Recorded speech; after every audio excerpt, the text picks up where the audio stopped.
Hey, what's up everyone, and welcome to the School of Personal Finance. The Roth IRA is a very popular retirement account vehicle. If you Google Roth IRA, you will get hit with like a bazillion different articles, videos, anything you could ever want to know on the topic. So I wanted to do something a little bit different, and I really do love the Roth IRA.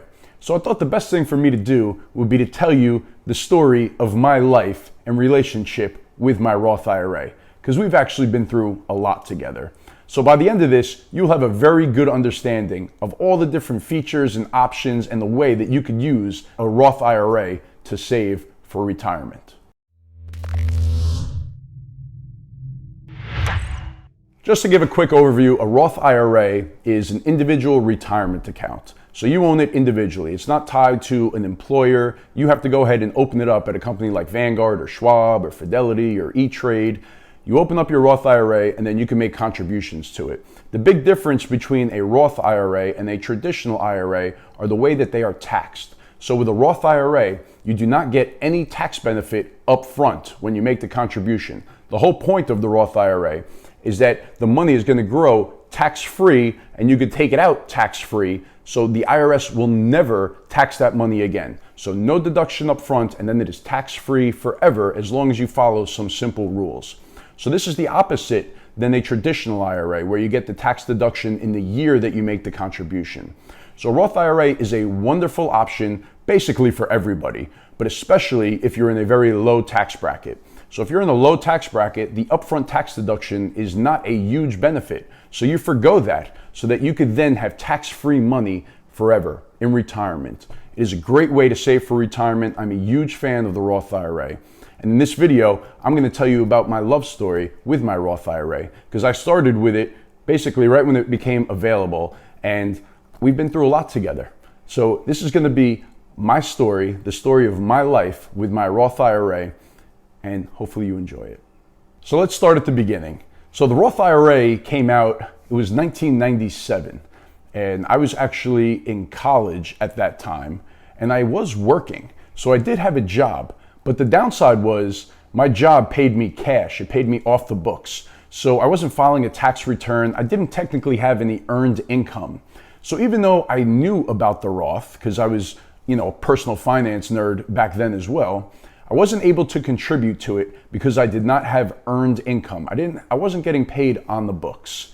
So I believe it was when I was 20 years old that through an internship, I started getting paid officially on the books, and I was able to open and start contributing to a Roth IRA.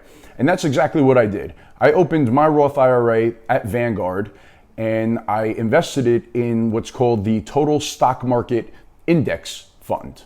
It's a very low cost index fund that follows the entire stock market. I was able to do it all online. It was crazy easy to do.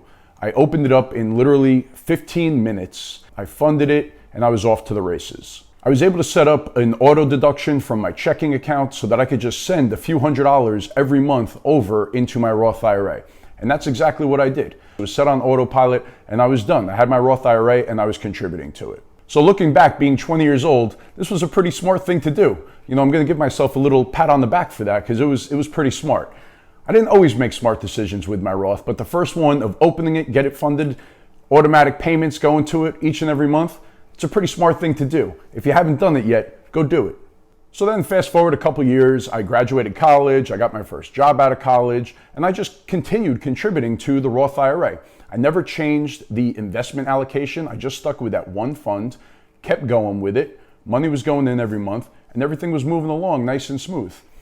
Then when I was 25 years old, I decided that I was going to propose to my high school sweetheart, to this hottie that you see right over here.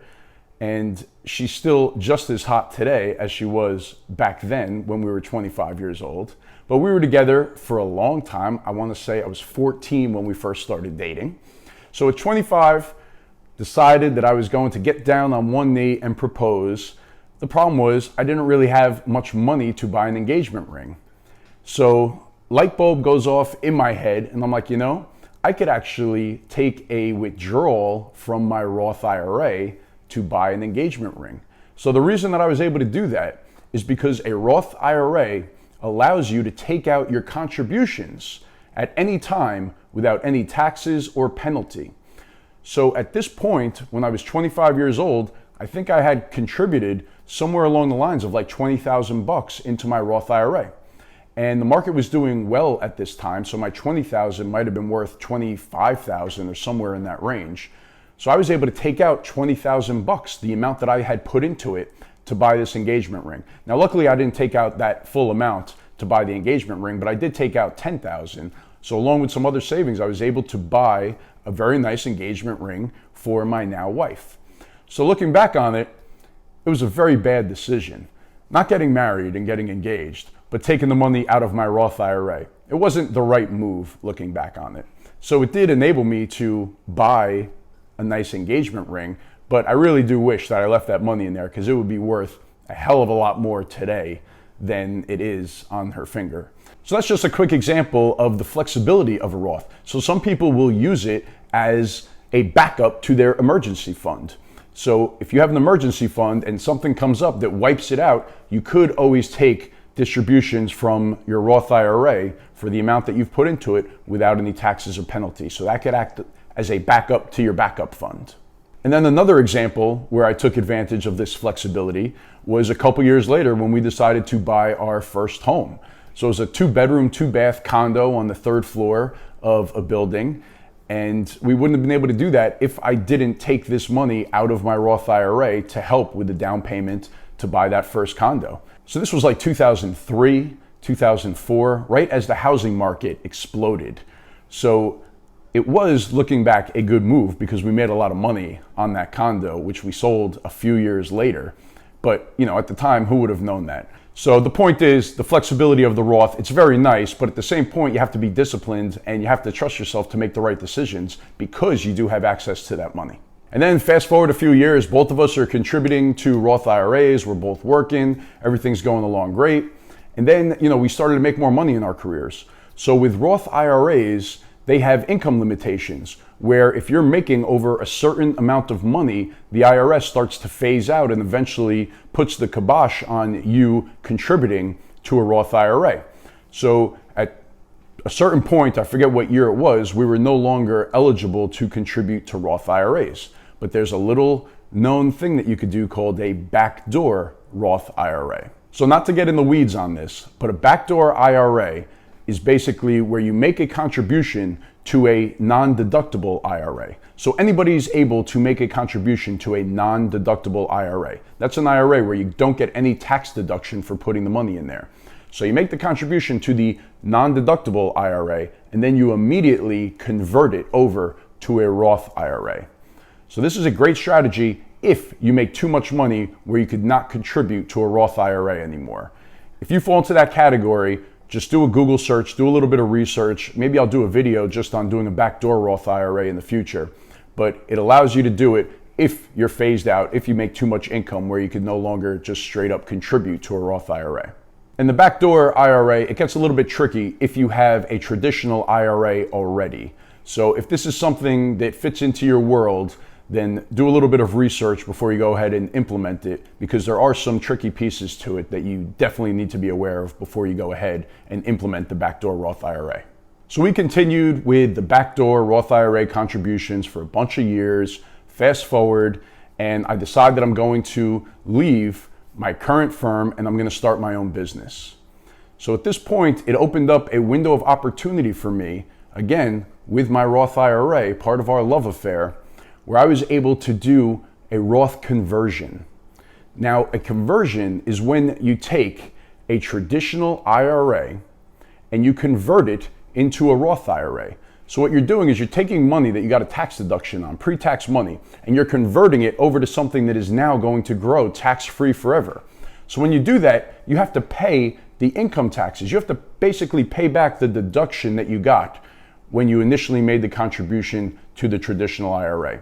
So for example, if you convert 50,000 bucks from traditional to Roth, you have $50,000 that's now taxable in that year of the conversion.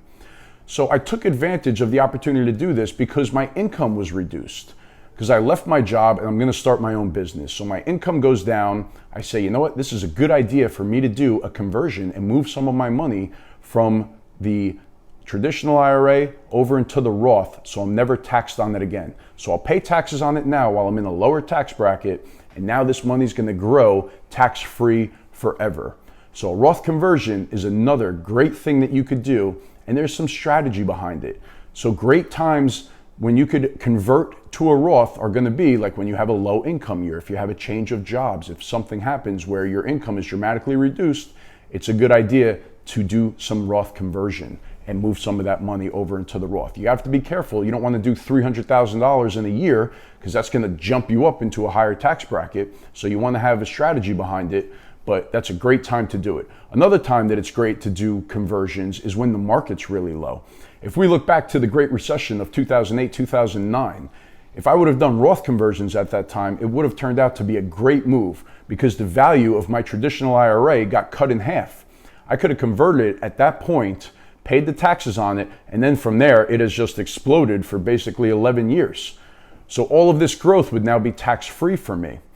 So that's another great time to do conversions when the market is in a downturn.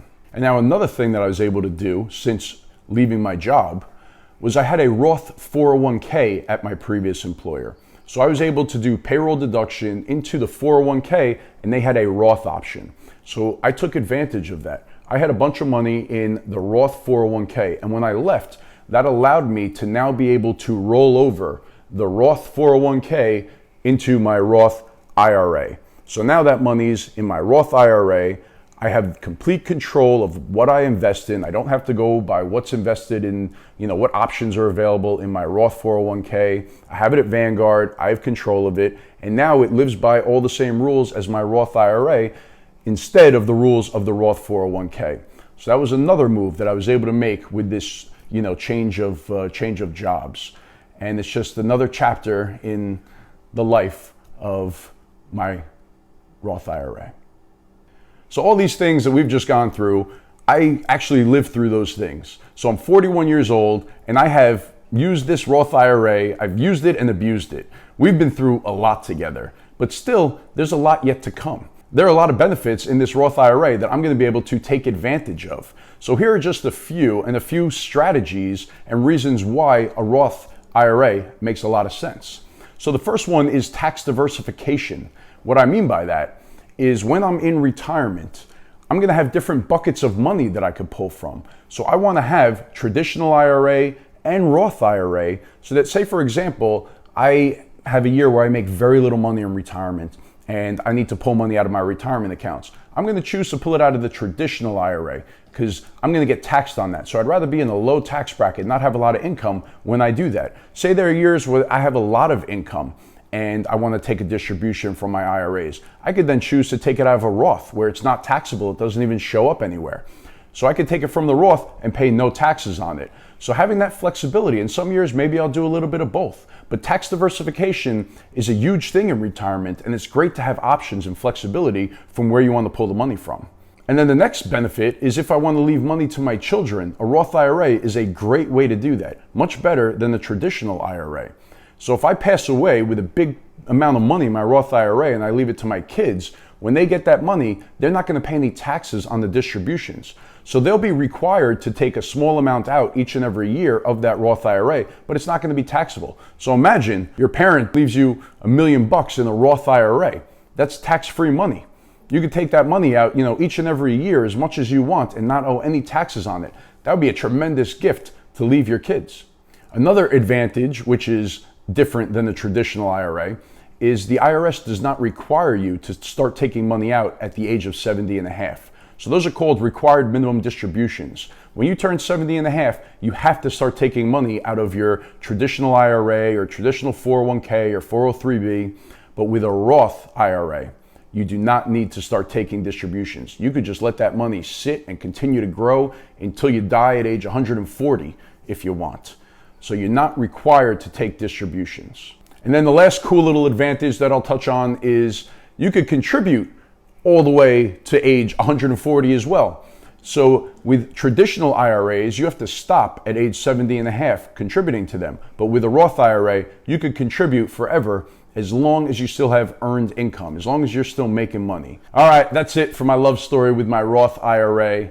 Hopefully that was helpful in showing you all the different ways that you could use a Roth IRA to benefit you throughout your life. Also, some of the mistakes that I made that I don't recommend you make as well, but sometimes life gets in the way and it's nice to have the flexibility.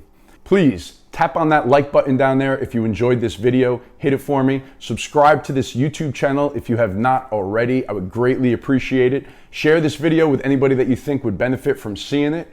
Check out schoolofpersonalfinance.com, see what I'm up to over there, and I will see you again in the next video. Thanks a lot.